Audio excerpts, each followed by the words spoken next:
Buenas tardes a todas y todas. Vamos a dar comienzo al evento del día de hoy. Mi nombre es María Noel Leoni, voy a estar moderando el evento de hoy, pero antes, bueno, también en nombre de la campaña Chicual y del Centro por la Justicia y el Derecho Internacional CEGIL, darles una bienvenida a todos y todas, agradecerles por acompañarnos en este evento que hemos denominado la paridad de género en los órganos internacionales de derechos humanos, el caso específico del sistema interamericano y que tiene lugar en el marco de la sesión número 52 de la Asamblea General de la OEA. Antes de eso, nada más unas breves palabras introductorias para el tema que nos convoca. La campaña Chicual es una iniciativa internacional patrocinada por CEGIL y por otras organizaciones que busca establecer a la paridad de género como uno de los criterios fundamentales para seleccionar, identificar y nombrar a las personas que integran los órganos internacionales que imparten justicia y avanzan el derecho internacional y especialmente los derechos humanos. Y nuestros datos de la campaña que inició en el 2015 muestran que las mujeres están subrepresentadas y a veces ausentes de estos espacios internacionales que toman decisiones tan importantes para las personas y las sociedades, y que eso tiene un impacto no solo en el derecho de la igualdad, sino también en la legitimidad y la potencialidad, el potencial impacto y alcance de estas organizaciones. Entonces, además de otros actores, nosotros entendemos que los estados y las organizaciones internacionales tienen un rol clave en poder identificar, implementar las medidas que puedan lograr establecer y sostener la paridad, y eso es lo que vamos a estar conversando hoy con varias personas que ocupan espacios muy importantes en esta discusión y especialmente en hablar en cómo lograr mantener la paridad que se ha conseguido en los órganos del Sistema Interamericano de Derechos Humanos, la Comisión Interamericana y la Corte, porque estamos en este marco de la Asamblea General, donde los Estados miembros pueden identificar y reforzar su compromiso en sostener la paridad. Vamos a tener dos paneles consecutivos. En el primero vamos a estar conversando más sobre el rol de los estados en promover esa discusión y en el segundo sobre el rol de los organismos internacionales en impulsar esa discusión e identificar medidas. Tenemos un distinguidísimo panel para esta primera conversación y lo que proponemos es eso, es un conversatorio. Voy a hacerle una pregunta a cada una con unos 5 minutos para responder y después una ronda de reacciones a una pregunta general que nos permita avanzar en esa discusión. Quizás puedo comenzar con Antonia Urrejola, que es canciller, ministra de Relaciones Exteriores de Chile, también fue presidenta de la Comisión Interamericana de Derechos Humanos, y sabemos, Antonia, que posiblemente tengas que retirarte muy pronto por un compromiso, así que nada, solo lo anuncio para que lo puedas hacer con total tranquilidad. Entonces, Antonia, Chile y en el gobierno reciente ha impulsado a la paridad de género en distintos espacios a nivel nacional, pero también a través de desarrollar una política exterior feminista. Entonces, nos interesa mucho que nos puedas contar por qué la paridad de género es un principio tan importante para los espacios de toma de decisión, especialmente en la administración de justicia, y de qué manera Chile lo está promoviendo e impulsando, pensando además en estos espacios de justicia internacional. Muchas gracias. Bueno, primero saludar, me siento como en casa, así que saludar a todas y todos. No en todas partes uno se siente en casa, así que eso es lo primero. Agradecer la invitación. Y sí, voy a empezar por el propio presidente Boric cuando anunció el gabinete, dijo que su gobierno era un gobierno feminista. Somos más mujeres ministras que hombres, algo que nunca había pasado en Chile. Y esto se da en un contexto en Chile, más allá del resultado del plebiscito, pero lo que fue la Convención Constituyente, que también tenía paridad de género, algo también inusitado en Chile. Y desde esa perspectiva se han hecho varios cambios al interior. Voy a hablar un poco primero en materia de política interna, desde que la ministra de la Mujer es parte del comité político. Hay una organización comité político, es como los más cercanos en términos políticos al presidente, que es la interior, vocería y presidencia, y se agregó ahora a la ministra de la Mujer, un poco para poder dar esa mirada de transversalidad e interseccionalidad al tema de género en todas las decisiones que se toman, porque es donde comité político donde se discute obviamente los temas más importantes. Creo que esa es una señal muy importante. Bueno, Alejandra, yo sé que conoce muy bien a nuestra ministra de la Mujer, que es muy movida, mi tocaya además, así que y desde ahí también se ha estado trabajando, bueno, en muchos temas relacionados con la equidad de género, la brecha de género, la ratificación de convenios de la OIT en la materia, en términos del trabajo, por ejemplo, en el tema de minería y el rol de la mujer en minería, que también es algo muy inusitado en un país que es esencialmente minero, y un tema que se le ha dado especial atención es al tema de los cuidados. Hay un proyecto ahora sobre el tema de los cuidados, que es algo fundamental si queremos hablar de participación política de las mujeres, y no solo participación política, participación en los distintos espacios de decisión, también en el sector privado. Me parece muy importante el tema de los cuidados. Y ahí voy a la política exterior feminista, voy a partir por el tema de los cuidados. Nosotros en Chile existe la carrera diplomática, la gran mayoría de los embajadores y embajadoras son parte de la carrera diplomática, pero siempre hay una suerte como de tradición no escrita de alrededor del 18% de los nombramientos son políticos, es decir, que no son parte de la carrera. Y con el presidente, cuando empezamos a ver los nombramientos políticos, yo siempre lo comento porque me impactó mucho, llamaba a hombres diciendo que el presidente le ofrecía ser embajador en tal parte, y los hombres inmediatamente, la respuesta era inmediatamente que sí. Las mujeres tengo que consultarlo con mi pareja, con mi familia, y de los nombramientos que han habido, son 15 hasta ahora, hubo 3 mujeres, no hombres, que me dijeron que no, luego de pensarlo mucho. Y la respuesta de una de ellas era porque el hijo era un adolescente y estaba pasando por una etapa difícil y ella no podía cambiarlo de país. La otra era que la madre tenía Alzheimer y ella estaba a cargo de la madre, y la otra era que su marido estaba enfermo y ella tenía que cuidar a su marido. La verdad es que eso me lleva por qué una política exterior feminista y por qué la necesidad de estas iniciativas como G-Equal, porque así como yo hablo de embajadoras cuyas reacciones primero tengo que hablar con mi familia para tomar una decisión, y quienes dicen que no, en general el tema del cuidado, lo mismo pasa también en los espacios, ¿cierto?, de representación, en los órganos de protección, en la jurisdicción universal. Y creo que el tema de los cuidados tenemos que incorporarlo también en el debate internacional. Me parece que primero el ir exigiendo la paridad de género en los distintos órganos, que no existe eso, y ahí, bueno, tanto la Comisión como la Corte no tienen esa exigencia, más allá de una decisión política, no hay una exigencia de paridad de género. Nosotros tenemos una destacada jurista en el Tribunal del Mar, que tampoco exige la paridad de género. Tuvimos a Cecilia Medina, es decir, han sido como accidentes en el camino. Yo creo que ahí hay que avanzar más allá de la voluntad política en exigencias respecto a la paridad. Pero para trabajar con eso también yo quiero recalcar el tema del cuidado, porque yo creo que hay muchas mujeres que no pueden asumir estas responsabilidades porque son cargos que demandan muchísimo, y en general cuando el frente interno no está cuidado y está la carga del frente interno, lógicamente no se puede cumplir más allá de las exigencias, y muchas mujeres quedan fuera de los espacios de decisión precisamente por eso. O sea, yo misma puedo hacer lo que he hecho gracias a que tengo una pareja que me acompaña me acompaña porque tengo 4 hijos y me acompañan en esto, pero si no, probablemente yo también tendría que decir que no.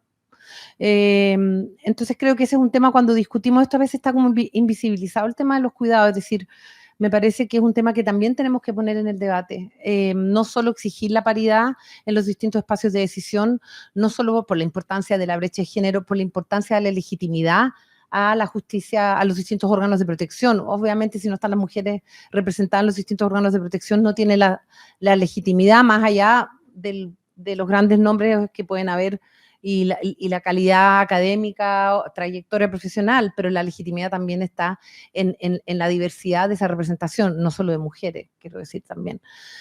Ese es un punto. Y, perdón si estoy un poco desordenada con las ideas, pero a propósito de la política exterior feminista, nosotros en la Cancillería empezamos a trabajar este tema precisamente porque las cancillerías latinoamericanas en general y la chilena en particular, no tengo ahora la cifra, a lo mejor Carola, ¿tú te acuerdas?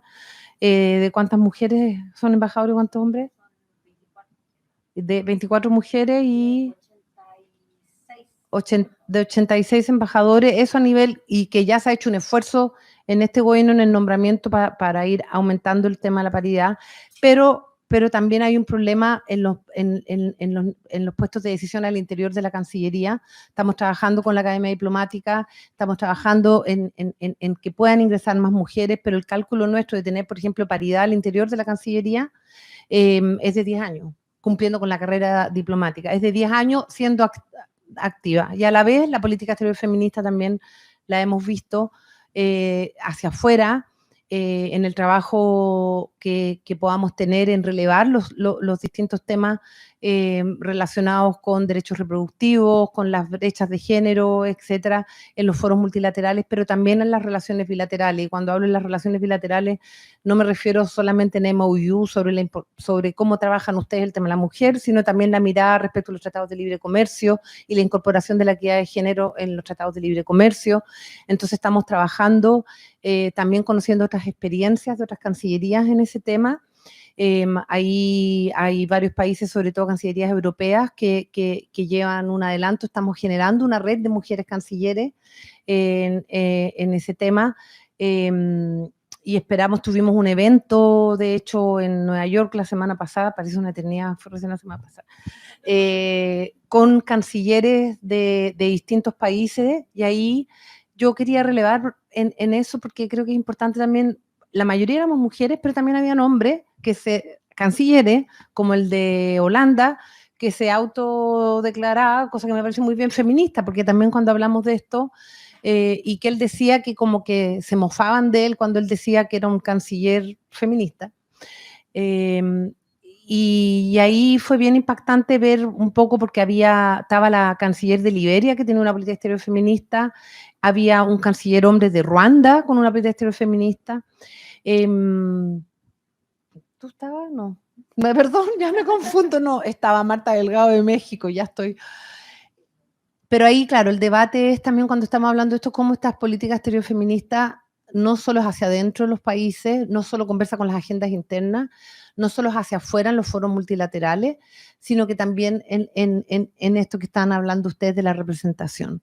Y ahí un poco también las críticas, porque habían organizaciones de la sociedad civil, era que habían algunas cancillerías que hablaban de política exterior feminista cuando al interior de sus países era un desastre la agenda feminista, que también es un tema que yo creo, es decir, yo creo que el debate tiene que ir de la mano, esto de los cuidados, la agenda interna, por decirlo así, en materia de igualdad de género, equidad de género, la brecha, junto con la política exterior. Y termino con una frase que me impactó mucho de la canciller de Alemania, que ella fue la que inauguró este evento, y decía que siempre a ella le preguntaban por qué una política exterior feminista, pero no solo por qué, y voy a decirlo en inglés, pero why the hell. Y yo creo que eso habla mucho de la brecha que seguimos, es decir, why the hell una política exterior feminista, es decir, ¿por qué? No, ¿puedo decir un garabato? ¿Por qué mierda? Ya. ¿Y sabes por qué lo digo? Y aquí voy a ir a un tema personal, porque yo lo he sentido internamente en Chile. En general, la política exterior es una política de hombres. Bueno, no sé si vieron hoy día la foto. Es un mundo de hombres, y la verdad es que yo en lo personal he sentido los enormes cuestionamientos.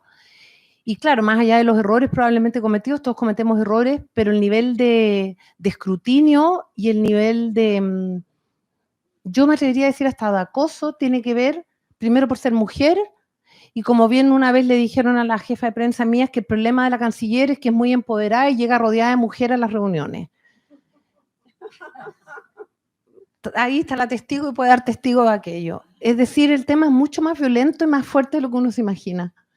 Y por eso voy a inicialmente a la iniciativa G-Equal. Me parece que hay que ir ocupando todos los espacios, sin lugar a dudas, que en los órganos de protección, los jueces y juezas, tiene que haber paridad de género, y eso tiene que ser una política afirmativa. Muchas gracias, Antonia. Creo que bueno, nos dejas con mucho para pensar y levantás un montón de temas que hacen parte también de las conversaciones y reflexiones de las que hacemos parte con los temas de cuidado. Muchos de los espacios internacionales son posiciones no remuneradas, además, que suma muchos de esos obstáculos y las reflexiones las hemos escuchado en varias de las personas que aspiran o llegan o ocupan esos puestos. Nos parece que estas discusiones de que exista, de que esto haga parte de una política más grande, articulada desde la política exterior y que dialogue con lo nacional es muy esperanzador también. Bueno, y tener a personas como ustedes ocupando esos puestos y abriendo esas brechas es muy importante también. Voy a seguir con Laura Gil, que es viceministra de Asuntos Multilaterales de Colombia. Y Laura, lo que nos gustaría que nos comentaras es cómo ve el nuevo gobierno de Colombia los desafíos de alcanzar la paridad y la representatividad en los espacios de justicia internacional y de qué manera piensa Colombia que puede impulsar la agenda desde su política exterior. Bueno, muchísimas gracias. Es un honor estar aquí al lado de la canciller de Chile, quien se ha vuelto ya en tan poco tiempo un referente para nosotras en estos temas, y al lado de la directora de CEGIL, digamos, con quien por tantos años hemos compartido tantas causas, ¿no? Entonces, aquí hay una más, Viviana, una causa más para compartir.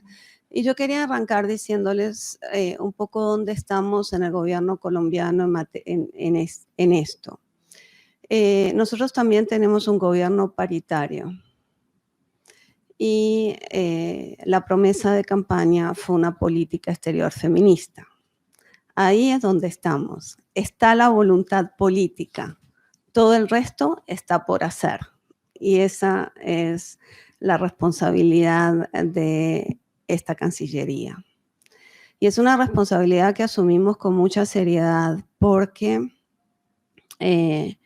yo como Antonia también he vivido las mismas experiencias, pero sé lo que es llegar a una Cancillería que ha sido dirigida por mujeres. O sea, en Colombia hay una larga tradición de cancilleres mujeres, pero donde nunca se ha abordado realmente el tema, no solo de la paridad, sino de la equidad que viene después de la paridad, ¿no? Entonces, para nosotros esto es, digamos, fundamental en la medida que entendemos que hablar de una política exterior feminista siempre es aspiracional. Nosotros lo que esperamos con una política exterior feminista es justamente que sea capaz de arrastrar a las demás políticas públicas, que sirva como para jalar esta crítica. A mí también me la hacen mucho, pero ¿por qué esta señora está hablando de política exterior feminista y en la OEA si aquí se violan los derechos de las mujeres, no hay paridad, no hay... Justamente lo hacemos porque queremos poner esto en el centro del debate público y queremos desde Cancillería jalar la política doméstica. No somos ingenuos, sabemos también que en términos de paridad en nuestro servicio exterior falta mucho, porque a diferencia de ustedes, donde tienen, dijiste, el 18% de nombramientos políticos, nosotros tenemos un decreto ley que fija el mínimo a un 20% de nombramientos políticos y el mínimo es un 20%, pero es el mínimo y el máximo, porque los gobiernos se han quedado ahí, como es el mínimo de embajadores de carrera en un 20%, los gobiernos se quedan ahí. Una promesa de campaña del presidente Petro es subir esto al 50%. Eso ya es un salto mayúsculo en Colombia. Va a llevar tiempo, pero eso se hará, lo haremos. Entonces, en términos de la pregunta específica de lo que, digamos, de la campaña GICAN, les quiero contar, digamos, una anécdota para que vean desde dónde estamos tratando de pensar esto. Cuando yo llegué, cuando a mí me juramentaron, me había hecho a mí mismo la promesa de que lo primero que haría como acto de gobierno sería retirar a Colombia del Consenso de Ginebra. Y eso lo hice en los primeros 30 minutos. La persona que nos había, digamos que había oficializado esa entrada al Consejo de Ginebra, había presentado su candidatura apoyada por el gobierno al comité asesor del Comité de Derechos Humanos, ¿no?, de Ginebra. Y me tocó hacer algo muy desagradable, que fue retirar esa candidatura. Y la retiré con convicción. Y fíjense que era una mujer. Y era una mujer preparada, sumamente preparada académicamente. El comité estaba buscando mujeres. Había hecho una convocatoria enfatizando, solicitando la presentación de candidaturas de mujeres. Y a nosotros nos pareció que no podíamos avalar una candidatura que no compartiera nuestra visión esencial de los derechos humanos. No por el color político, sino por desde dónde se leían los derechos humanos. Entonces, cuando GICOAL nos hace la invitación a pensar en cómo logramos desde el Estado, desde los diferentes gobiernos, crear un sistema para empujar candidaturas que puedan lograr una paridad en los órganos de justicia internacionales, tenemos que tener en cuenta también este tipo de consideraciones. Y yo en las últimas semanas he estado tratando de hacer consultas para ver cómo podemos montar un sistema en el que podamos garantizar la paridad al tiempo que la defensa de derechos humanos que nosotros compartimos. Otro gobierno compartirá otras visiones, pero nosotros vamos a defender la que yo planteé ayer, que es una defensa de género incluyente. Entonces, les cuento esto por lo siguiente. El gobierno de Juan Manuel Santos entregó, cuando se fue había 66 colombianos y colombianas en altos puestos internacionales. El gobierno de Duque nos entregó a nosotros con colombianos y colombianas en 12 puestos internacionales, de los cuales uno solo era una mujer. Entonces, para este gobierno, o sea, para mi viceministerio, el problema no es solo en los órganos de justicia internacional. Para mí, el planteamiento es cómo vamos a montar un sistema que nos permita garantizar que podamos presentar candidatas mujeres a todas las candidaturas internacionales. Entonces, pues hemos revisado las recomendaciones de Naciones Unidas. Vamos a empezar haciendo lo básico, que es publicitar las candidaturas, presentar una lista, una shortlist, que el gobierno presente una shortlist a la sociedad, que la sociedad pueda hacer recomendaciones, que pueda mandar críticas, sugerencias, cosas que necesitamos saber. No queremos hacer nunca más el ridículo con candidaturas a nivel internacional, pero queremos también poder mantener, y lo digo con toda franqueza aquí, saber que quienes estamos presentando a un alto puesto internacional comparta lo básico, lo esencial en los valores con nosotros. no queremos poner los derechos humanos en riesgo, queremos justamente poner de verdaderos defensores y defensoras de derechos humanos allí donde corresponda. Entonces, en eso estamos. Eso va a ser parte de nuestra política exterior feminista, lograr espacios para que nuestra visión, la visión de la paz total, que incorpora, por supuesto, porque finalmente, yo les decía ayer, este gobierno viene de las entrañas del movimiento de derechos humanos. Todos nos hemos beneficiado, todos y todas nos hemos beneficiado del sistema interamericano de derechos humanos, del sistema universal de derechos humanos y el mismo presidente Petro. El presidente Petro no estaría aquí hoy si no hubiese sido por el sistema interamericano de derechos humanos. Entonces, nuestro deber defenderlo. Y en eso estaré, pero creo que el desafío es más amplio, es cómo lo logramos, básicamente, cómo logramos esta paridad en todo el sistema internacional. En Colombia les quiero decir que esto poquito que les planteé es una pequeña revolución, porque significa ir mordiéndole a la clase política la capacidad de poder cooptar estas posiciones.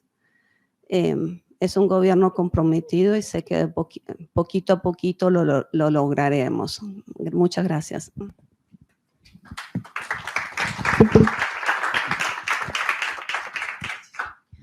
Muchas gracias, Laura. Creo que es muy bueno que países de la región como Chile, como Colombia, bueno, como México también, que por temas de agenda no nos pudieron acompañar hoy, estén pensando y desarrollando el contenido de una política exterior feminista y qué bueno sería que eso alimente a otros y también que eso incluya la posibilidad de desarrollar procesos de selección que tengan en cuenta la paridad de género junto con otros criterios y Argentina, que tampoco por temas de agenda nos pudo acompañar hoy, han tenido una experiencia interesantísima en avanzar esos procesos de selección. Y con eso creo que puedo pasar a Viviana, que directora ejecutiva de CEGIL y también cofundadora y miembro del secretariado de la campaña GICUAL, para preguntarte justamente como desde la mirada de la sociedad civil y a la luz de la experiencia de la campaña en estos últimos 7 años, ¿cuáles crees que son algunas de las acciones principales que los estados deberían implementar para promover la paridad de género en la justicia internacional y pensando quizás en la región, en el sistema interamericano y en el contexto? Sí, bueno, yo quisiera retomar el tema de una política exterior basada en derechos y que sea consistente en la política interna con la política exterior. Esta política exterior puede tener distintos rótulos, distintos nombres, la podemos llamar política exterior feminista, pero creo que lo clave es tener una política exterior que esté afirmada, estructurada en la igualdad, en los derechos, y luego ser consecuente con eso, ¿no? Ser consecuente hacia adentro y ser consecuente en lo que implica en la política internacional, repensar las relaciones internacionales, repensar los espacios de justicia a partir de esa mirada de igualdad profunda que tiene como corolario la paridad en los espacios internacionales para que las mujeres no estén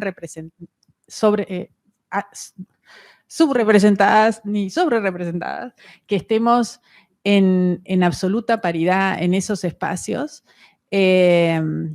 pero también que haya otras condiciones de diversidad y de representatividad que ayuden a la legitimidad de esos espacios.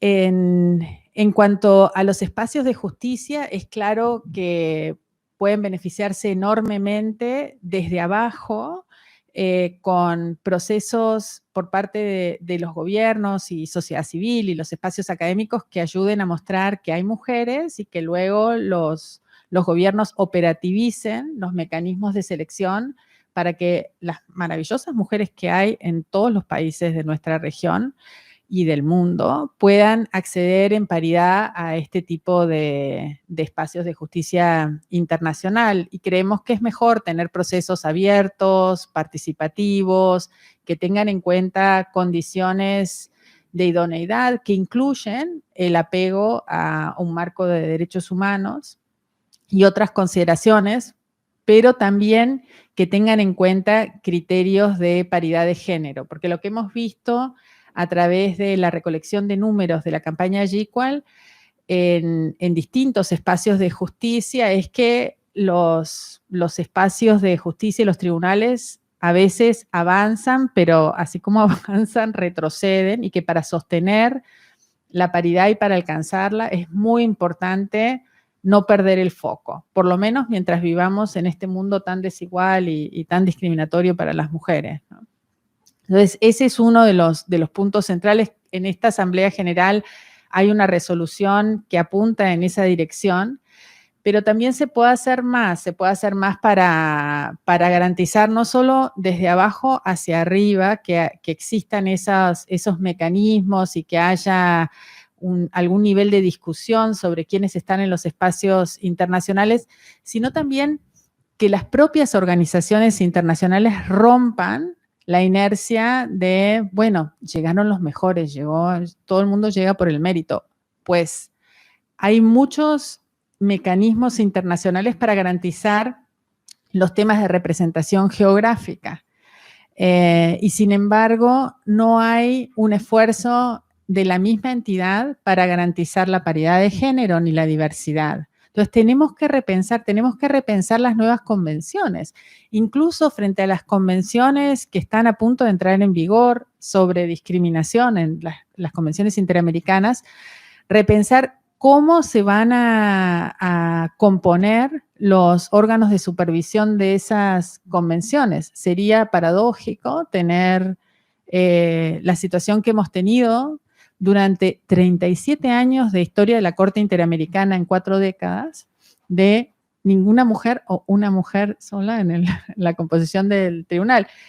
Y cómo funcionan los sistemas de la región, eso podría ocurrir. Entonces, tenemos que repensar también desde los mecanismos internacionales, y ese es un trabajo jurídico y político que no deberíamos dejar de lado.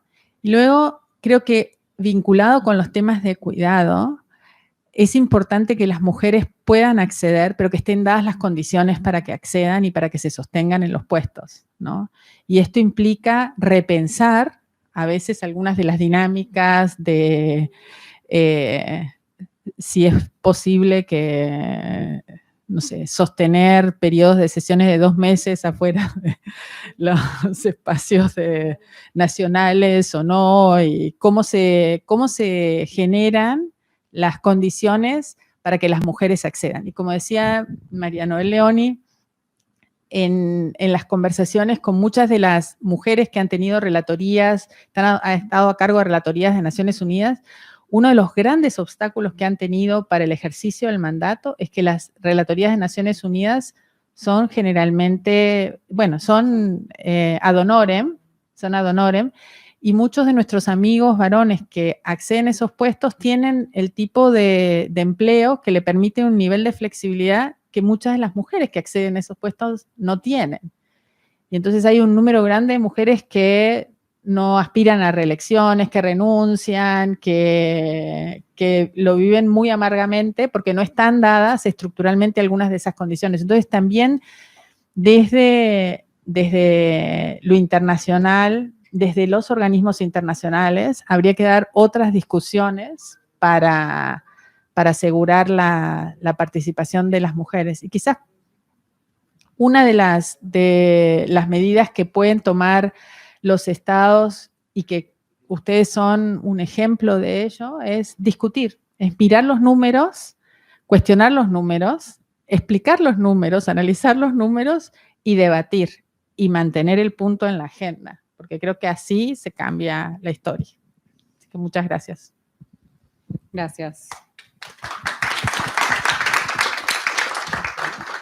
Sí. si, no sé cómo estamos de tiempo, se tienen que ir. Bueno, muy bien, creo que igual cubrimos un montón de los temas que queríamos conversar con ustedes y nos dejan con varios temas para conversar con el panel que sigue, que justamente está más enfocado en cómo traemos esas ideas a el espacio de la OEA y trabajamos sobre la paridad de género que se ha alcanzado en el sistema interamericano, pero que ahora es importante sostenerla. Así que bueno, muchísimas gracias y seguiremos trabajando para este tema. Gracias y perdona, pero No, por bueno, supuesto. un chao. Gracias a las dos.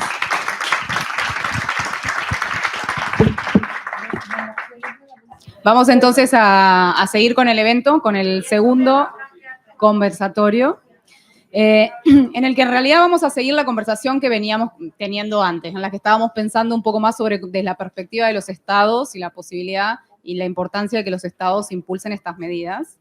En este segundo panel vamos a hablar sobre el rol y las oportunidades también que tienen los mecanismos y las organizaciones internacionales en promover la paridad de género en la justicia internacional, con un foco muy grande en el sistema interamericano de derechos humanos y en el marco de la Asamblea General de la OEA. Entonces vamos a hacer la misma dinámica, una pregunta a cada uno con unos 5 minutos para responder y después una ronda final de reflexiones corta para poder terminar y pasar al cóctel que vamos a tener después, que creo que es la parte a esta altura más importante. Ya lo voy dejando.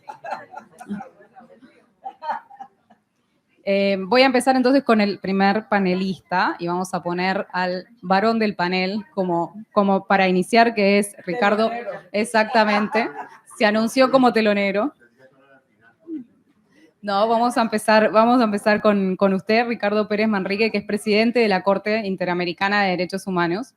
Y nos interesaría preguntarte, Ricardo, que la Corte Interamericana tiene ahora paridad de género, como estábamos viendo antes. Ha tenido esa integración en anteriores, pero como decía Viviana en el panel anterior, ha tenido momentos de hasta 37 años donde no hubo ninguna mujer o solamente una. Y ahora tenemos una situación de paridad de género. Entonces, ¿cómo crees que impacta en la Corte y en el acceso a la justicia esta mejor representación? ¿Y qué acciones puede la Corte avanzar para sostener la paridad alcanzada y promoverla como principio en otros espacios también, donde es importante la paridad de género para la toma de decisión? Bien. Buenas tardes. Creo que hay que el botoncito mantenerlo apretado. Buenas tardes a todos y a todas. Realmente lo primero que hay que destacar es que en 2 paneles soy el único hombre presente. Y tal vez estoy aquí porque soy presidente de la Corte Interamericana. Yo siempre he sostenido que los hombres deben cumplir un rol muy importante en todas estas cuestiones vinculadas al género. Se apagó el micrófono, sí. No, dejarlo apretado un ratito y después queda prendido. No, yo decía que en primer lugar quería agradecer, saludar y decir que en 2 paneles soy el único hombre, tal vez participo aquí como en calidad de presidente de la Corte Interamericana de Derechos Humanos, y decir que yo creo que la gran batalla que hay que dar acá para incorporar en esta batalla es a los hombres. Es decir, creo que las mujeres están absolutamente conscientes de a dónde quieren ir y de cómo quieren llegar a ese lugar. Lo que hay que concitar adhesiones y aliados. Creo que se ha avanzado muchísimo.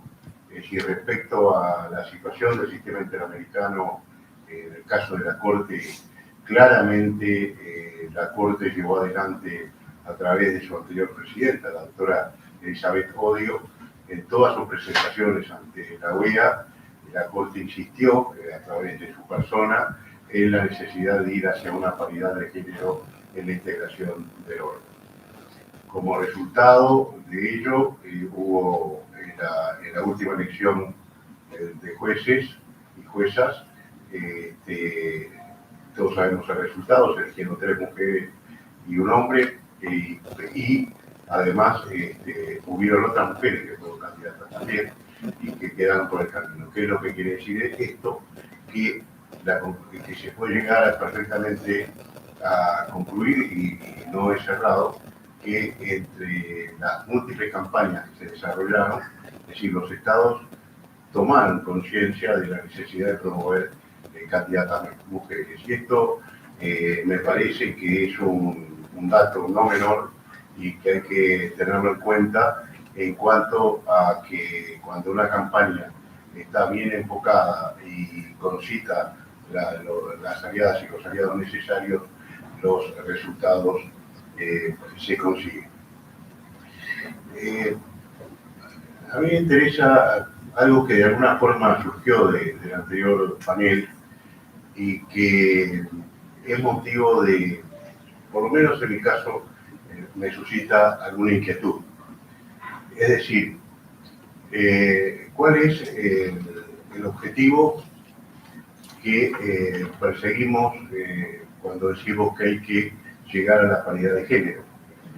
Es decir, exclusivamente, es decir, puede haber una visión reduccionista de este objetivo, en el sentido de considerar que se llega a la igualdad de género simplemente poniendo mujeres en cargos. Y creo que este es un problema muy importante. Yo creo que el problema de qué mujeres llegan a los cargos es un problema tan importante como que las mujeres lleguen a los cargos. Y esto no es un juego de palabras.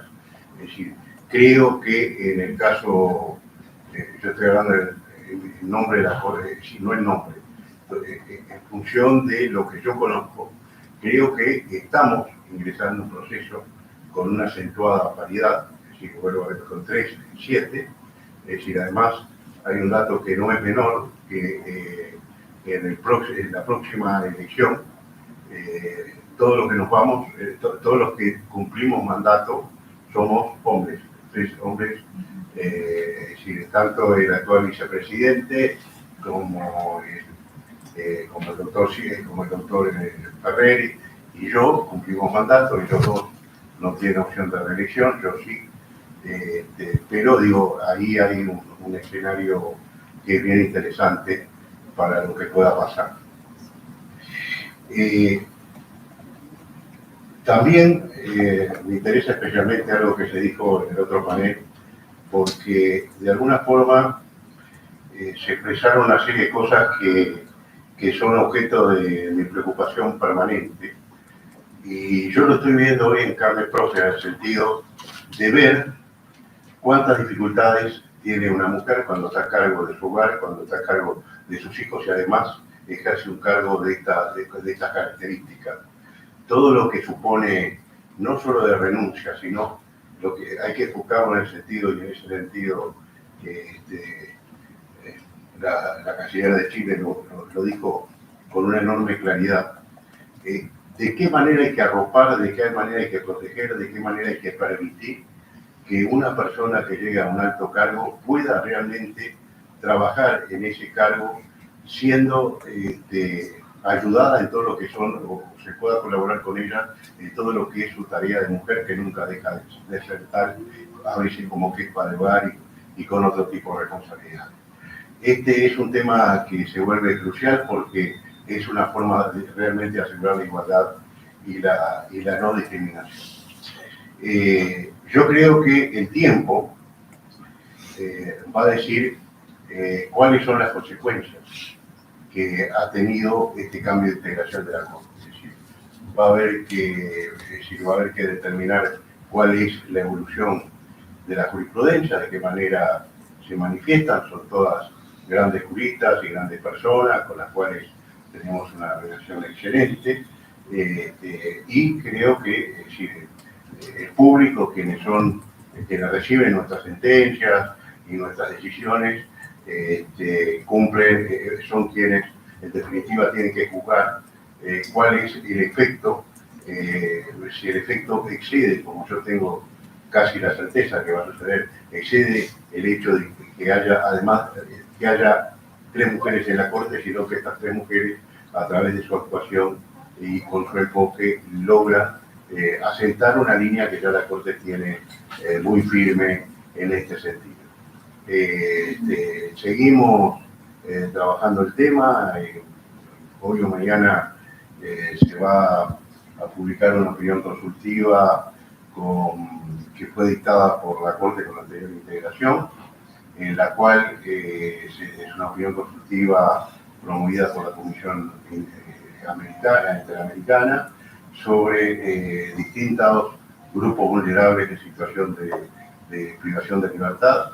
Y ahí están específicamente las mujeres con sus hijos, los grupos LGBTI, ancianos, ancianas y personas indígenas que están privadas de libertad. Y la Corte, ustedes van a ver la opinión consultiva, la Corte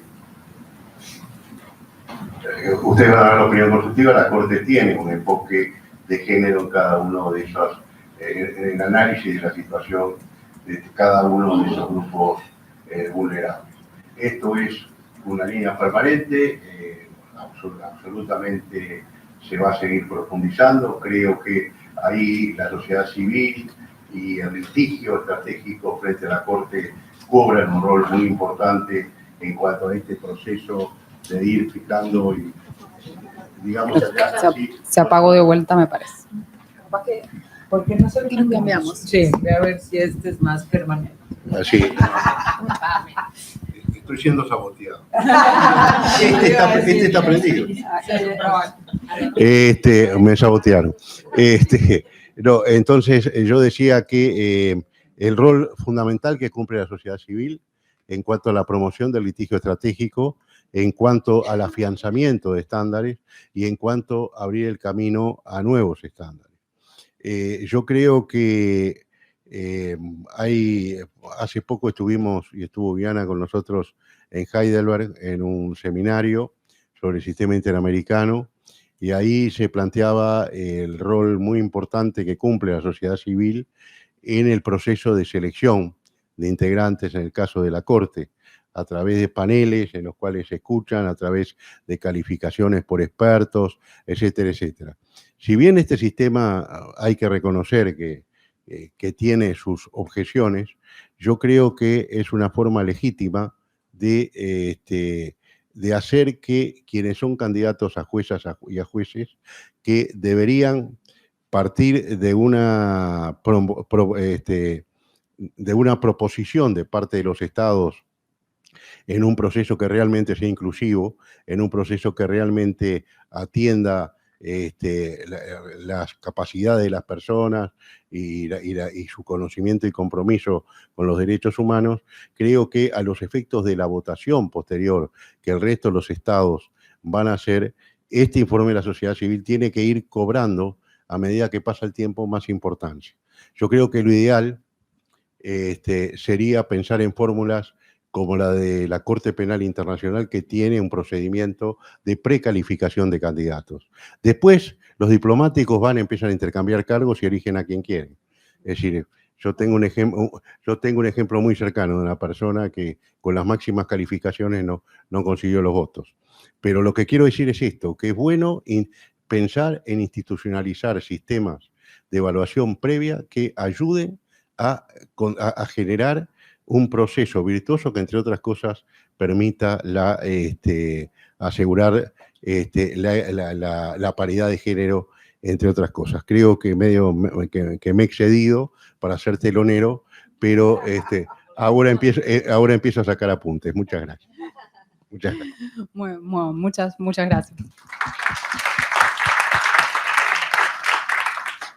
Estamos bien con el tiempo y creemos también que es muy importante tener varones en la conversación, porque esto es justamente por la igualdad, y la igualdad es importante para todos, así que importante contar con esa presencia.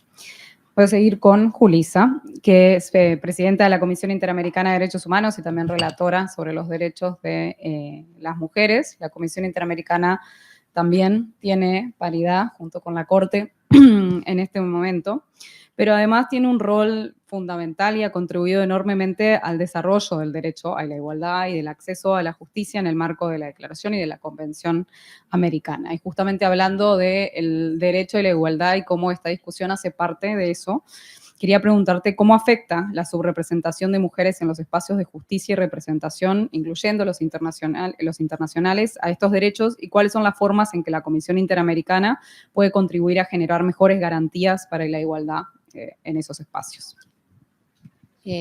Muchas gracias. En primer lugar, bueno, buenas tardes a todos y todas. Es un gusto estar aquí con las colegas de Yicual, pero además con muchas amigas, compatriotas en mi casa. Así que muchísimas gracias por esta invitación.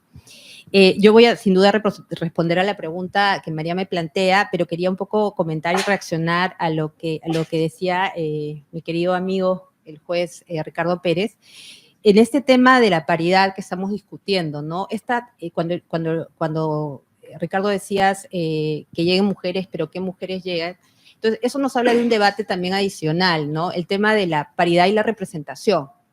Y por otro lado, también preguntarnos si hacemos, o sea, cuestionarnos si hacemos la primera pregunta cuando llegan los hombres. ¿Qué hombres llegan hombres y qué hombres llegan? O sea, ahí no se hace esa pregunta. Entonces hay un tema de participación porque todos y todas debemos participar. Y sí, sin duda hay que exigir, ¿no? Pero creo que no se puede pedirle a las mujeres algo que no se le está pidiendo a los hombres, ¿no? Y exigirles más en cuanto a ciertas circunstancias que a los hombres. A lo que voy es que, sin duda, hay mayor participación masculina en todos estos espacios, si no, no estaríamos aquí. Y ese cuestionamiento debería darse. Y en esa misma línea, algo que pues, tuvimos en Heidelberg también en ese evento y que conversábamos es cuáles son las características para ocupar ciertos cargos, en este caso concreto de los organismos internacionales, pero también estoy pensando en ya que veo varias colegas de la academia, en el tema de la docencia, ¿no? Los grandes académicos y tal. Como, por ejemplo, yo siempre uso este ejemplo de el buen docente, que se define como aquella persona, y en el caso de los hombres, digamos, también las mujeres, pero aquella persona que tiene doctorados, capacidad, etcétera. Pero yo sí creo que ese concepto de buen docente debe incluir que no sea acosador, ¿no?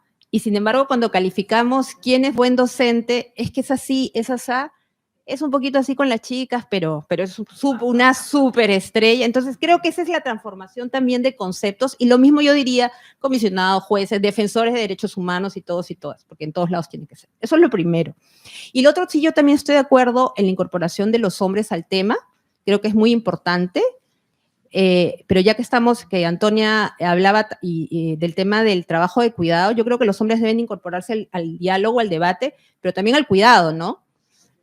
Porque si nosotros seguimos pensando que las mujeres van a seguir en estos roles y que los hombres pueden apoyar o ayudar, es importante entender que el trabajo de cuidado no remunerado es una responsabilidad del grupo que está viviendo en esa casa, ¿no? Que ya verán cómo se distribuyen. Entonces, esos dos temas los quería plantear que me parecen muy importantes en esta reflexión. Y en segundo lugar, ya entrando a la pregunta, ¿cómo afecta la subrepresentación? ¿Cómo ha afectado? ¿No? Y sigue afectando. Yo creo que hay un tema básico de coherencia. Es decir, somos organismos internacionales, en este caso de derechos humanos, que hablamos de no discriminación, que hablamos de equidad, que hablamos de igualdad. Entonces, lo mínimo es que la composición esté integrada pues, de esta manera paritaria. Y claro, el tema ahí, el argumento que siempre conversamos con los jueces de la Corte y con los otros comisionados, es que las elecciones de jueces y de comisionadas depende de los votos de los estados, ¿no? Entonces sí creo que la reflexión es más allá de cómo vamos a poder llegar cuando la elección en sí depende de los votos de los estados. Pero en este tema siempre yo decía, imagínense en el caso de la comisión o de la corte, un caso en una reunión de trabajo con un estado al cual lo han acusado de discriminación porque las mujeres no acceden a los poder judicial.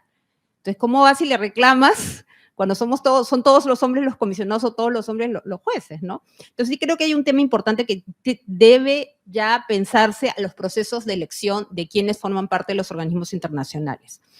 Eso por un lado, ¿no? Y claro, fue bien importante esta campaña para el tema de la paridad en el caso de la Corte, esa campaña que se desarrolló en sociedad civil, cambiar la foto, ¿no? Que era cambiar la foto, y recuerdo mucho, con mucho cariño, a la jueza Elizabeth Odio, que cuando termina en su informe ante la OEA, habla de esta importancia de la paridad también, y lo hemos hecho también las comisionadas, ¿no? Pero además de eso, de todas las medidas que uno puede ver, yo también quería hacer una reflexión que va un poco en la línea de lo que Ricardo planteaba. O sea, la paridad es sumamente importante, pero no es lo único para lograr la igualdad y luchar contra la discriminación. O sea, una cosa es que con todas las dificultades llegues y luego cómo esos espacios te permiten o no desarrollarte. Antonia hablaba hace un rato de todo el tema del espacio en el cual se enfrenta, y nosotros también podríamos hablar, yo puedo hablar desde mi experiencia personal en un organismo internacional como la Comisión Interamericana, ¿no? Entonces yo sí creo que hay que llegar, pero hay que transformar los espacios. Algo que yo siempre digo, me lo han escuchado antes, mis colegas de la comisión lo han escuchado, y yo siempre lo digo. En el trato muchas veces con usuarios del sistema, sea Estado o sea sociedad civil, muchas veces a los comisionados le dicen comisionado Ralón, comisionado Hernández, y las mujeres éramos Antonia, Yulisa y Flavia, ¿no? Entonces, eso es muy diciente, como dicen en Colombia, ¿no? Y también tiene que ver con cómo estos espacios no están pensados para las mujeres. Es decir, no solamente llegar, que ya es bastante difícil, sino transformar el espacio en su composición y en su manera de trabajar. Pero además de todo esto que podríamos seguir discutiendo, yo sí creo que hay consecuencias muy importantes en la falta de participación de las mujeres en los organismos de derechos humanos. Y una de las principales es de la definición misma del contenido de los derechos humanos. Es decir, cuando se ha hablado siempre de derecho a la salud y luego se empieza a hablar de salud sexual y reproductiva. Cuando se habla del derecho a la vida y las violaciones al derecho a la vida, y no se habla de la mortalidad materna como una afectación no solamente a la salud, sino al derecho a la vida. Cuando, por ejemplo, hablamos del derecho al trabajo y el trabajo doméstico no remunerado, no se ha considerado trabajo nunca, hasta recientemente. Cuando se habla de tortura, tratos crueles, inhumanos y degradantes, y la violencia obstétrica, que es la violencia que sufren las mujeres al momento de dar a luz, nunca se vio en esa misma línea. Cuando se habla de la desaparición forzada con toda la definición, ¿no? De la agente estatal, de la negación de la información, etcétera, etcétera. ¿Y qué pasa con las desapariciones de mujeres? Que no es una excepción, sino es una regla, que se sabe que son muchas veces previas al feminicidio y que también están vinculadas a las redes de trata. Entonces, la falta de participación de las mujeres va por el tema de la definición de los derechos, pero además por la definición de las violaciones a dichos derechos. Y ahí creo que también hay un rol importante de los organismos y sin duda de la sociedad civil, de plantear los temas. Cuando, por ejemplo, Belén do Pará habla de un derecho a una vida libre de violencia, y entonces la Corte Interamericana, por ejemplo, en el caso Guzmán Albarracín, el caso de esta niña que es violada por el subdirector, luego se suicida, la Corte habla del derecho a una vida libre de violencia sexual en la escuela. Va dando la construcción de ese derecho, que parecería obvio, ¿no? Es evidente que no puede haber violencia sexual, entonces tienes que esperar una sentencia para que eso sea un estándar y se exija así. Y así podríamos seguir pues con muchísimos más ejemplos que yo sí creo que nos responden a cómo lo que nos ha pasado o nos pasa a las mujeres no ha sido visto desde esta visión de derechos humanos, ha sido visto en el ámbito doméstico, ha sido visto en el ámbito más, entre comillas, personal, y lo personal es político, ¿no? Como aprendimos hace tanto. Y también creo que es importante en todo este trabajo, y podríamos también seguir muchísimo, porque tenemos las definiciones de violaciones de derechos humanos, de las definiciones de derechos humanos, las definiciones de violaciones de derechos humanos y los procesos de investigación. ¿Cómo se investiga? ¿Cómo se valora el testimonio? ¿Cómo se construye la prueba? Y cómo conductas totalmente naturalizadas, como el acoso sexual o el acoso sexual callejero, el famoso piropo, cuando lo empiezo a ver desde el ámbito de la violencia y de los derechos humanos, me doy cuenta que es una afectación a la integridad, a la libertad, a todo aquello que hemos aprendido que está reconocido desde la Declaración Universal. Y dentro de la contribución que puede tener la comisión, bueno, ustedes ya conocen los mecanismos, saben cómo estamos trabajando, y yo sí también quiero compartir aquí a nivel más personal, creo que el haber tenido una junta directiva de mujeres, que fue la primera en más de 60 años, que presidió Antonio Urrejola, yo fui primera vicepresidenta y Flavia Piovesan segunda, para nosotros fue muy simbólico. Éramos la primera junta directiva de mujeres, o sea, fue un discurso que repetimos continuamente, y ahí está nuestra querida Tania Reynau, que es la primera mujer secretaria ejecutiva, que además fue la encargada de esta campaña, apoyó esta campaña de visibilizar esto, porque nosotros tenemos nuestros informes sobre violencia, las cautelares, las peticiones y casos. Vamos construyendo estándares específicos, ¿no es cierto? Claro, estándares que luego pueden dejar un informe de fondo que se publique o pueden llegar a la Corte. Por ejemplo, el tema de la violencia por prejuicio, en el caso Azul Rojas Marín, ¿no? O sea, establecer cómo la violencia contra la comunidad LGTBIQ+, no es un crimen de odio porque yo los odio, sino por el prejuicio que puedo tener. El caso Vicky Hernández, que nos habla de las diversidades de las mujeres y cómo la Convención Belén do Pará se puede aplicar a las mujeres trans. Y en todo este camino, por eso me parece tan importante que este tema de la paridad sea como una puerta que tú abres para ver cómo llegas, quiénes llegan. Las mujeres. ¿Y quiénes son las mujeres? Las blancas, las que estudiaron en la capital, las que estudiaron en la universidad privada, y las indígenas, y las afro, y las que tienen discapacidad. Entonces, es una construcción, este evento y el trabajo que hace GICOL y el trabajo que se hace en la paridad es una oportunidad de reflexión amplia. Nosotros desde la comisión, además, y lo decimos claramente, trabajamos con lenguaje inclusivo, tenemos una composición diversa, y abogamos por esa composición diversa, y dentro de esta junta directiva de mujeres, y con esto ya cierro porque sé que me estoy pasando, quiero comentar una anécdota, una historia, algo que le tomé foto y que nos parece muy importante.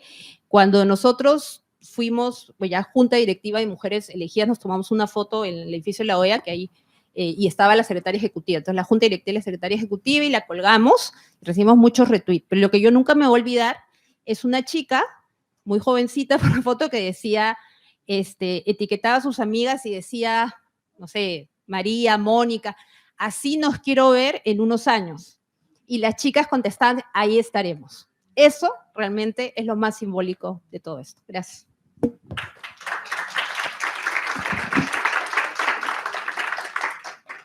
Gracias, Julissa. Voy a seguir con Alejandra Mora, que es secretaria ejecutiva de la CIM, justamente porque creo que saliendo de la experiencia de la Corte y los aportes de la Comisión, también pensar en la institucionalidad de la OEA y la construcción de la paridad y de las medidas. La CIM ha hecho un enorme trabajo en pensar los temas de participación política, de participación de mujeres y de el desarrollo sobre la paridad. Y me gustaría preguntarte, Alejandra, justamente por qué es importante la paridad de género en este tipo de espacios, en los espacios donde se toman decisiones, y la representación también, como decía Julissa, y cómo cree la Comisión Interamericana de Mujeres que debe y que puede la OEA adoptar y contribuir a convertir la paridad de género en una realidad.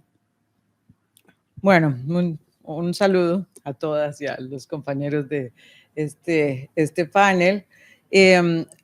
Quisiera solo referirme a algunos elementos anteriores de la paridad, porque también creo que estar más mujeres en los espacios y estar la mitad, haber pasado la cuota de la paridad que dejó de ser una medida afirmativa para decir que es un tema de distribución y colocar eso como el estándar, es muy importante y cambia lo simbólico.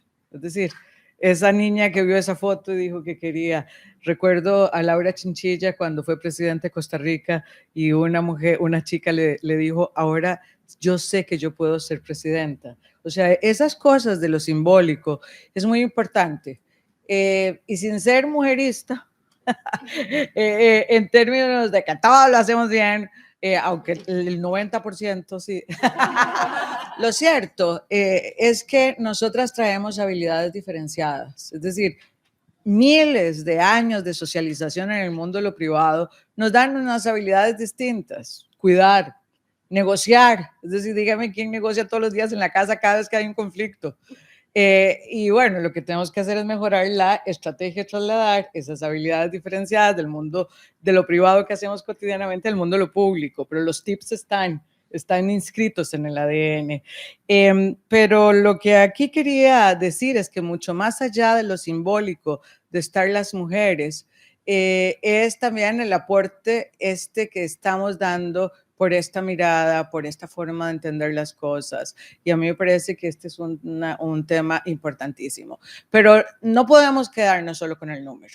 Es decir, porque con el número quienes tenemos 30 años de estar en esto, hemos peleado por un montón de mujeres que estén en ciertos espacios y llegamos a tocarle la puerta y no están.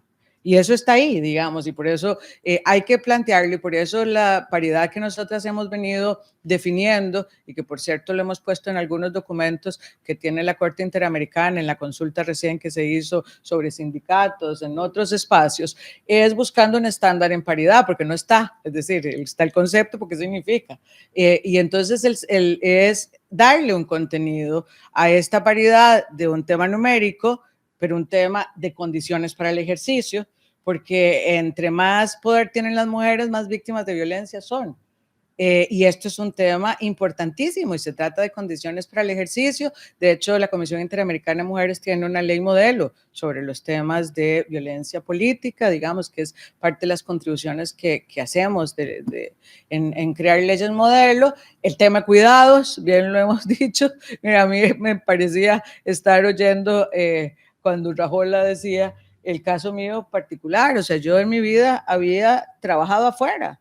Y cuando me meto en esto y cuando ya veo que estoy en la terna y que ya la vicepresidenta tenía que llegar a votar, yo llamé a Epsi Campbell, que era la vicepresidenta, para decirle, Epsi, ya no, o sea, ya no vete por mí porque mi mamá estaba enferma, porque yo tenía miedo, todo lo que significa, o sea, cómo desarmo yo todas las adolescentes que están ahí, o sea, eso es parte de la dinámica. Eso es parte de 3 horas después le dije, no, siempre sí. pero cuesta, digamos, cuesta mucho el tema de las condiciones y me parece que es un tema importantísimo. Pero el tercer tema que no hablamos, que es parte de esto, es que si las mujeres somos producto de una estrategia, de una medida histórica que hemos creado y construido las mujeres, eso nos da una responsabilidad. Es decir, no se llegó de la nada y esa responsabilidad histórica es una responsabilidad con los derechos de las mujeres y hay que establecer esa responsabilidad con la agenda porque tenemos que tener posibilidad de exigir esa dinámica y por eso, digamos, esa definición de paridad en esos niveles es absolutamente importante. Lo otro que quería señalar es que, bueno, hemos dicho muchos elementos de por qué es importante la paridad y qué implicaciones tiene. Solo el hecho que sea un derecho debería ser suficiente, pero como no basta, tenemos que seguir explicando por qué. Y entonces hay que ponerlo como una explicación adicional, porque el hecho es que es un derecho. Y cuando se definen todos los temas de participación política, es el derecho a estar tomando decisiones. Ahora, lo que es obvio de decir, y por eso a mí me fascina cuando los hombres están tan claros en eso y siguen acompañándonos en esto, porque lo que sucede en el tema de paridad es que la silla no está vacía, la silla está ocupada. Y eso es o sea, solo la claridad de los hombres, de que tener otras miradas, de que dar los espacios, de que la democracia significa todo eso, puede remediar esto. Y por eso la participación de los hombres con conciencia es muy importante, porque cuando hacemos la alusión a la silla está ocupada. Y es un tema de poder. O sea, toda la discusión del mundo, de todo lo que pasa en el mundo, es un tema de poder. Y aquí esas cosas, digamos, están ahí y si las seguimos negando, digamos, no vamos a entender las resistencias enormes que están en relación con esto. Pero bueno, yo también quiero decir que aquí hay varios elementos y es que nosotros no podemos, digamos, hacer contribuciones a lo que entendemos por democracia. Cuando nosotros entendemos por democracia solamente contar bien los votos, que es muy importante, importantísimo, pero también significa quiénes están representando y qué apellido tiene la democracia, y es el tema de la representación, pero también es el tema de la integralidad en la toma de decisiones. Y a mí me parece que hay una serie de herramientas importantísimas que se han construido, sobre todo en el mundo de lo privado, para decir por qué las mujeres tienen que estar presentes. Toda la industria de venta, por ejemplo, ha colocado a las mujeres en un lugar estratégico, porque el determinismo, qué compra, cómo se compra, lo hacen las mujeres. Y entonces para poder vender ese producto tienen que saber quiénes son las compradoras. Y somos la mitad de la población, no podemos olvidar eso. Y por eso entonces el tema de esa integralidad, esa mirada distinta, aún sin conciencia de género, y ya con conciencia de género, se magnifica porque son unos lentes que amplifican la mirada y la sensibilidad para entender lo que está pasando detrás de cada una de las mujeres.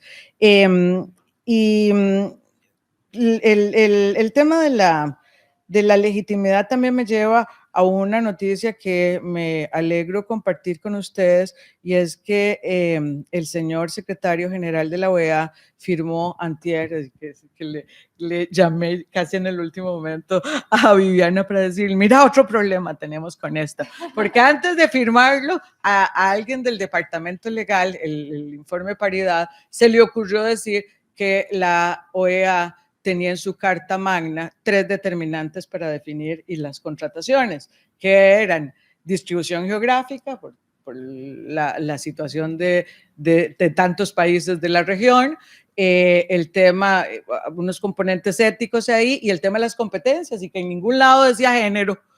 Y yo otra vez con la misma discusión. Pero quiero decirles que don Luis Almagro ha firmado la ordenanza de paridad en toda la OEA.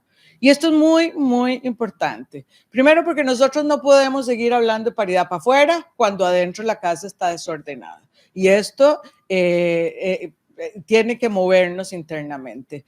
Pero lo otro que tiene una contribución enorme, no solamente es porque la orden del Consejo Permanente fue que paridad fuera para los puestos de decisión, y lo extendimos a toda la OEA, no solo a los puestos de decisión, sino a toda la OEA, incluyendo los puestos ¿cómo se llama?, de asesores, que son puestos transitorios, y entonces está cubriendo a toda la OEA. Pero aquí nos habíamos encontrado con una dificultad enorme, y es que la OEA tiene organismos como, por ejemplo, la Comisión Interamericana de Mujeres, que la elección no la hace el secretario general, la hace la asamblea, o sea, el comité ejecutivo de las ministras de la mujer de la región. Y lo que le pasa al secretario general es una terna. Entonces, ¿cómo ir afinando todo ese proceso en esas dimensiones de los distintos órganos que tiene? Hay y algunos órganos independientes que son y que no tienen una relación directa con las decisiones del secretario general. Entonces, bueno, aquí se hizo una cosa híbrida que después podríamos como conversar, pero quiero dejar en el imaginario 2 cosas importantes. Que los órganos independientes y que tienen una responsabilidad independiente, se creó una fórmula para que se adhieran a la paridad. Es decir, para que voluntariamente puedan adherirse. Y una vez que se adhieran, el compromiso de gestión y de supervisión es la misma que se tiene como con los que hay responsabilidad directa. Y la otra es con el tema de los estados, porque si los estados no proponen, ¿cómo vamos a tener personas en la corte como le estamos conversando en este momento? Y aquí hay 2 elementos que son muy importantes. Nosotros, cuando hicimos esa campaña que se participó tanto, creo que hay un elemento, digamos, de alianzas que son estratégicas, porque no hay forma de mover esta agenda si no lo hacemos en conjunto y todas jugamos un rol en esto.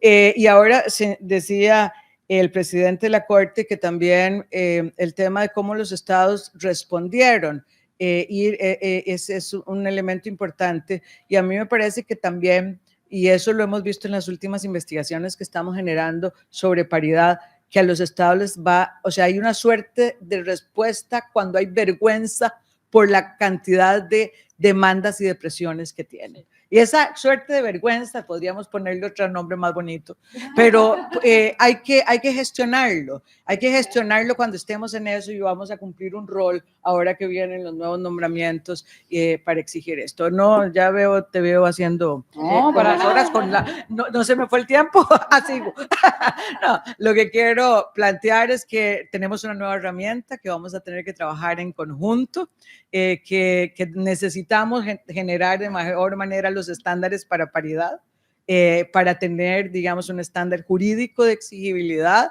y que cada vez más podamos decir que tiene una ventaja comparativa, y creo que es muy fácil demostrarlo con las acciones. Realmente la sinergia que se va generando, oír a Urrajola y a esta mujer que también se presentó hoy en la asamblea por primera vez, la vicecanciller de Colombia, con ese ímpetu y esa forma transgresora de ver el mundo. Y termino señalando eso, que la ruta de las mujeres, tal vez porque no hemos tenido el poder usualmente, entonces es una ruta que preferimos pedir perdón que seguir las reglas. Y eso coloca las cosas desde otro lugar, y me parece que también generan una transformación importante en esta ruta que estamos buscando. Gracias.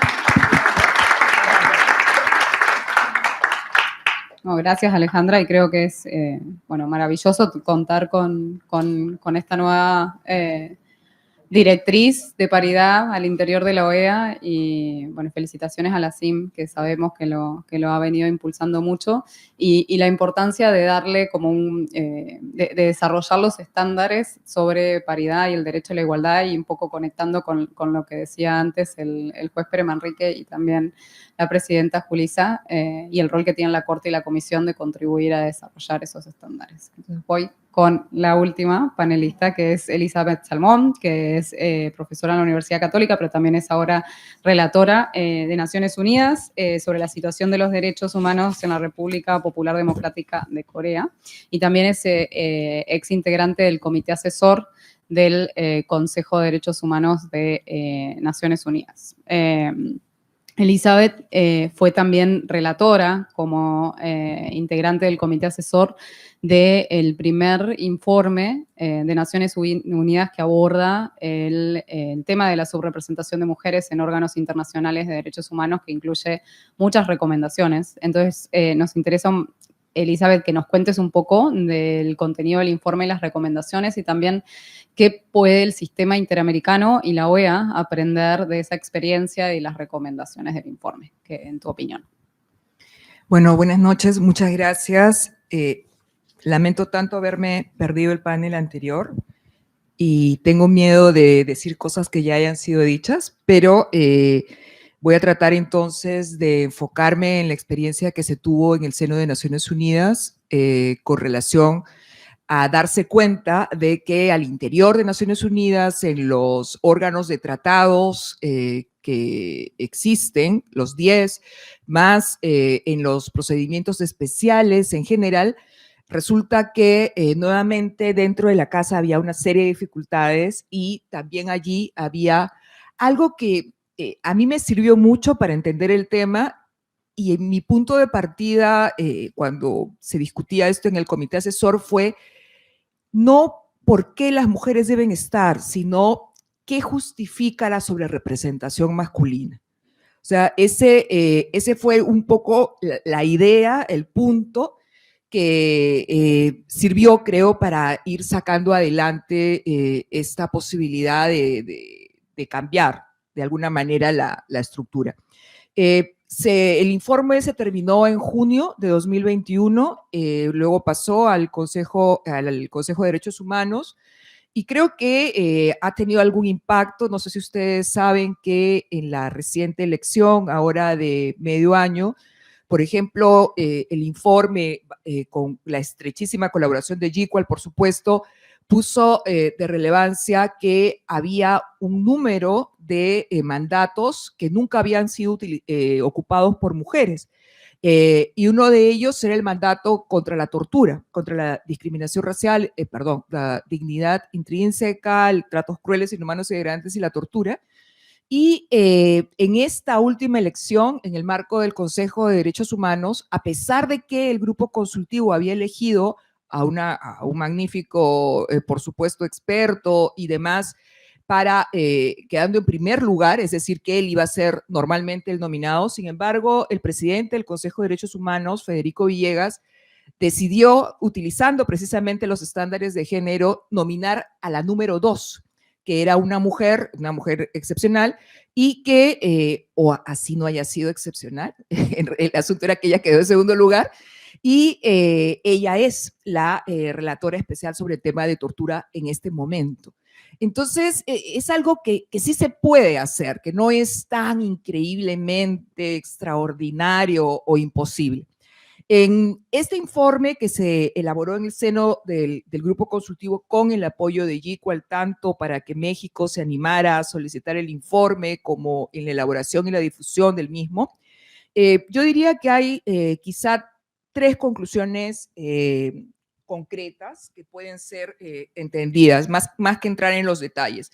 En primer lugar, que hay que tener una perspectiva integral para producir cualquier cambio. Esto significa que no solamente es el tema de los estados, creo que es tremendamente importante, pero también el tema de qué puede hacer la propia organización desde dentro. Por ejemplo, esta herramienta me parece fundamental porque una consecuencia necesaria de eso va a ser, bueno, resulta que en el personal sí, pero ¿y qué pasa en los órganos o en otras instancias que ahorita no se me ocurre? Entonces, y también la sociedad civil. Para mí el tema de la sociedad civil, de la vigilancia, del acompañamiento, de la denuncia, de la propuesta, resulta verdaderamente fundamental en el escenario internacional. No saben ustedes cómo apoya el que en una reunión del Consejo de Derechos Humanos, en una reunión de discusión, haya voces de la sociedad civil que hablan, que participan, que apoyan, que dicen por qué no se está viendo este tema, etcétera. Entonces yo veo eso como una alianza estratégica entre estados, ¿sí? Entre la propia organización y en la sociedad civil. Veo eso como una triada, la verdad. En segundo lugar, otra conclusión que me pareció importante es el tema de darle recomendaciones tanto a la organización. Por ejemplo, se planteó la necesidad de que la organización se ponga metas de cuándo es que quiere alcanzar esa paridad, cómo lo va a hacer. Y una cuestión que no es menor, y es que la propia oficina, la propia burocracia internacional rinda cuentas de cómo ha ido cumpliendo con esas metas. Y si no ha podido cumplir, que justifique por qué no ha cumplido. Entonces, es como, trato yo siempre de pensar en partir de otro punto de vista, ¿no? O sea, no el discurso positivo, sino más bien el tema de por qué la sobrerepresentación masculina, cambiar, invertir un poco la carga de la prueba y que sea la propia organización la que justifique entonces por qué no se ha alcanzado esa paridad o por qué la Corte Interamericana resulta que tenía solamente una mujer, ¿no? O sea, no sé si aquí estoy siendo muy jurídica, pero esa era un poco la idea. Medidas muy concretas, por ejemplo, se planteó la posibilidad de hacer lista de candidatos exclusivamente del sexo, del género subrepresentado. Por ejemplo, eso es una idea que pudo haber sido muy útil para el tema de la Corte Interamericana. Y a la oficina también se le pidió que haga una difusión muy extensa, muy proactiva, llegando a grupos de mujeres que podrían estar interesadas en estas posiciones. Y también la posibilidad de monitorear, es decir, esto que tú decías, Yulisa, ¿no? O sea, llegas, pero claro, llegar no es suficiente. Y en el seno de Naciones Unidas, como en estos cargos también en el sistema interamericano, todas estas posiciones son ad honorem. Entonces, se tiene que viajar muchísimo, se tiene que dejar de trabajar, dejar de generar recursos, y ese es un problema. Ese es un problema para todos, en realidad, pero tiene un impacto particular en el caso de las mujeres. Entonces también se le pide a la oficina que haga un estudio, cómo es que las mujeres están sobrellevando el cargo, qué retos han enfrentado, cómo se pueden solucionar esos retos. Y finalmente, una tercera y último ya comentario, es el tema de los estados. Yo creo que aquí se toca con un tema muy delicado, ¿no? Los estados suelen querer reservarse un espacio para designar a sus candidatos y candidatas afines a pensamientos políticos, partidos políticos, etc. Entonces, aquí el informe abordó el tema de los estados en 2 niveles. Uno, que a nivel nacional había que hacer procedimientos con transparencia, públicos, teniendo en cuenta el tema de género. Esto significa identificar posibles candidatas, promover un proceso público y también monitorear por qué no se había alcanzado o por qué algunas otras personas no se han presentado. Y también se abordó el tema de la votación a nivel internacional, o sea, no solo el proceso nacional, sino a nivel internacional. Y yo creo que aquí el artículo 8 de la Convención CEDAW es un elemento súper importante. Yo creo que hay que darle una interpretación amplia, completa de este tema y pedirle a los estados vigilar que su nominación y selección de candidaturas pueda también ser de alguna manera seguir esta obligación internacional.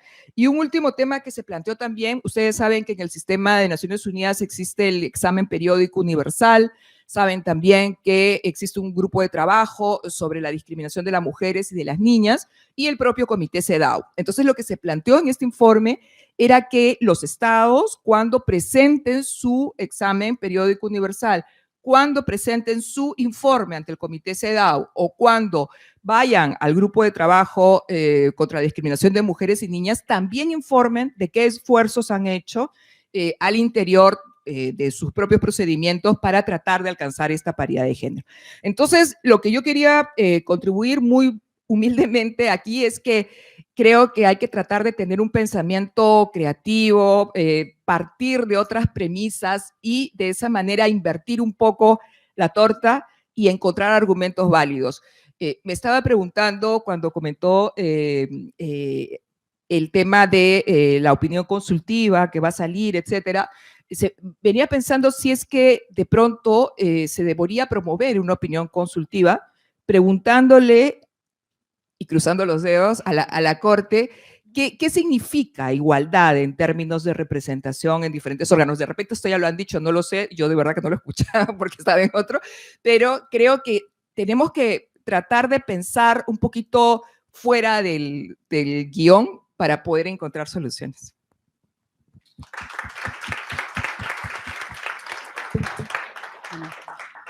Muchas gracias, a Elizabeth. Solamente quería comentarles que si quieren conocer el informe, en las carpetitas hay como una postal en el que se puede acceder. Para nosotros el informe realmente es muy completo en el análisis, pero también muy rico en las recomendaciones y abre un poco esta discusión de poder pensar cuáles pueden ser las medidas de los distintos espacios que se puedan impulsar, que seguramente en el marco de la discusión han salido más, y pensando en el sistema interamericano pueden ser también otras por el contexto en particular. Creo que un poco por el tiempo, pero también porque los aportes han sido enormemente ricos en lo que tenía pensado como pregunta adicional para pensar cuáles son las medidas concretas que podemos pensar de cara al sistema interamericano y en el marco de la Asamblea General. Podemos con eso dar por cumplido la discusión y el panel. Para nosotras ha sido súper rico, en parte porque creemos que los estados tienen un rol fundamental y la discusión anterior nos dejó varias notas sobre eso, pero también las instituciones, los órganos de derechos humanos y creo que son buenos exponentes de lo que eso es posible. Agradecerles por acompañarnos, pero también por todo el trabajo que hacen para avanzar en esta discusión, y agradecerles a todas y todas por acompañarnos. Tenemos, espero que ya esté, el cóctel afuera, así que espero que se puedan quedar un ratito y podamos seguir la conversación. Muchísimas gracias.